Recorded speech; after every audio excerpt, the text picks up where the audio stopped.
हमारे देश में CAA लागू हो गया, यानी कि सिटीजन अमेंडमेंट एक्ट 2019।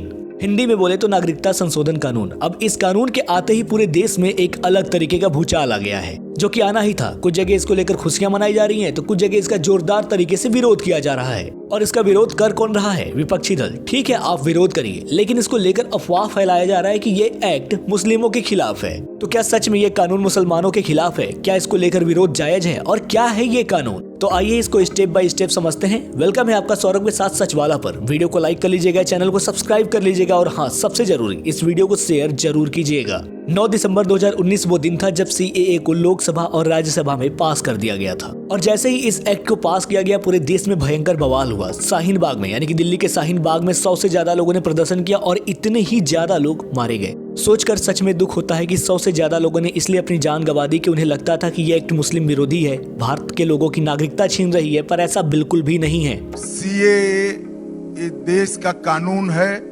पत्थर पर लकीर है, ये वास्तविकता है, ये लागू होगा ही होगा और इस चुनाव के पहले होगा। इसको कोई नहीं रोक सकता। 11 मार्च 2024 को जैसे ही केंद्र ने इस एक्ट को, यानी कि सिटीजनशिप अमेंडमेंट एक्ट को लागू किया, एक बार फिर से पूरे देश में बगावत की लहर दौड़ गई। पूरा विपक्षी दल एकदम से इस एक्ट के विरोध में आ गया। ओवैसी से लेकर अखिलेश यादव, ममता बनर्जी, सबने इस एक्ट का जमकर विरोध किया। और केवल इस एक्ट को लेकर विरोध ही नहीं किया, बल्कि मुसलमानों को भड़काने की कोशिश भी की कि ये एक्ट मुसलमानों के खिलाफ है, उनकी नागरिकता छीन रहा है। कि CAA को आप सिर्फ CAA से नहीं, CAA को आपको NPR और NRC से जोड़कर देखना जरूरी है। इन सभी लोगों ने मुस्लिम कम्युनिटी को भड़काने की पूरी कोशिश की कि ये कानून मुसलमानों के खिलाफ है, मुसलमानों की नागरिकता छीन लेगी। और सबसे बड़ी बात, ये कानून मुसलमानों के लिए है ही नहीं, बाकी सभी धर्मों के लिए है, पर मुसलमानों के लिए बिल्कुल भी नहीं है। साउथ के सुपरस्टार थलपति विजय ने भी इस कानून को लेकर विरोध जताया है। उन्होंने तो यहाँ तक कह दिया है कि तमिलनाडु सरकार इसे लागू ही ना करे। तो क्या ये जो कानून है वो सच में एंटी मुस्लिम है? आइए इसको समझते हैं।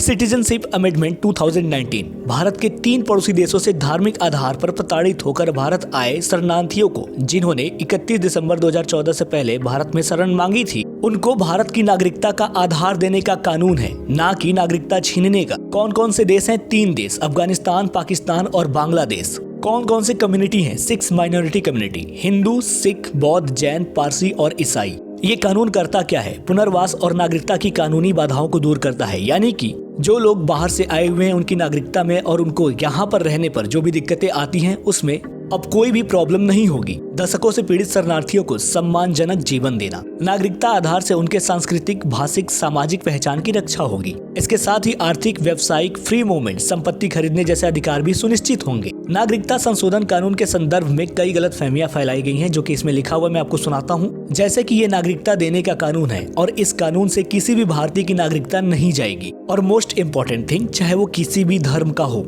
यह कानून केवल उन लोगों के लिए है जिन्हें वर्षों से उत्पीड़न सहना पड़ा और जिनके पास दुनिया भर में भारत के अलावा और कोई भी जगह नहीं है। भारत संविधान में हमें ये अधिकार मिलता है कि मानवतावादी दृष्टिकोण से धार्मिक शरणार्थियों को मूलभूत अधिकार मिले और ऐसे शरणार्थियों को नागरिकता प्रदान की जा सके। इस कानून को लाने में देरी क्यों हुई? तो उसका सबसे बड़ा रीजन है कि कोविड महामारी के कारण नागरिकता संशोधन कानून को लागू करने में देरी हुई, लेकिन अब इसे लागू कर रहे हैं, यानी कि कर दिया गया है। अब सबसे बड़ा सवाल कि इसको लेकर विरोध क्यों है? इस कानून में कहाँ ऐसा लिखा हुआ है कि ये कानून मुस्लिमों की सिटीजनशिप छीन रही है, यानी कि उनकी नागरिकता ले रही है? इसमें कहाँ ऐसा लिखा हुआ है कि ये कानून किसी की भी नागरिकता ले रहा है? बल्कि ये कानून लोगों को नागरिकता प्रदान कर रहा है। बांग्लादेश, अफगानिस्तान और पाकिस्तान से लोग आए थे जिनको अब नागरिकता मिलेगी। कुछ लोगों का सबसे बड़ा सवाल ये है, और इसलिए इसे मुस्लिम विरोधी बता रहे हैं, कि इसमें सभी धर्म हैं लेकिन मुस्लिम धर्म है ही नहीं। अब इन लोगों को मैं समझा दूं कि जहां से इन 6 धर्मों के लोग भाग कर आए हैं, जैसे कि हिंदू, सिख, बौद्ध, जैन, पारसी, ईसाई, वो जगह मुस्लिम बाहुल्य जगह है। वहाँ पर इन धर्मों के लोगों की संख्या बहुत कम है। जैसे कि पाकिस्तान, बांग्लादेश और अफगानिस्तान में मुस्लिम बहुत ज्यादा है और वहाँ पर बहुत कम है हिंदू, पारसी, जैन, बौद्ध, ईसाई, सिख भी। और यहाँ पर इन लोगों के साथ प्रताड़ना हो रही थी, जिसके चलते ये लोग भागकर भारत आए।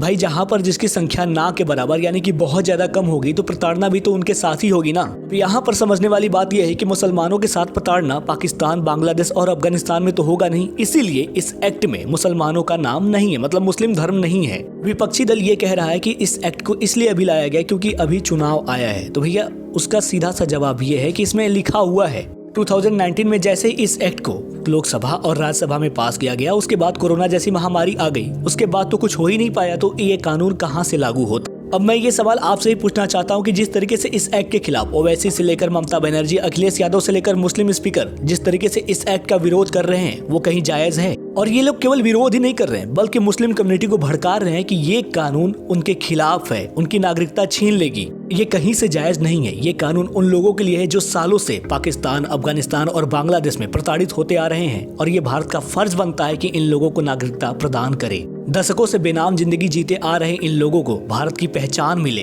तो मैं सौरभ अपनी बातें यहीं समेटता हूं। आप अपनी राय हमें कमेंट सेक्शन में जरूर बताइएगा कि आपकी राय CAA पर क्या है। मिलते हैं अगले वीडियो में। जाने से पहले वीडियो को लाइक कर लीजिएगा, चैनल को सब्सक्राइब कर लीजिएगा और वीडियो को ज्यादा से ज्यादा शेयर भी जरूर कीजिएगा। तब तक के लिए धन्यवाद। जय हिंद।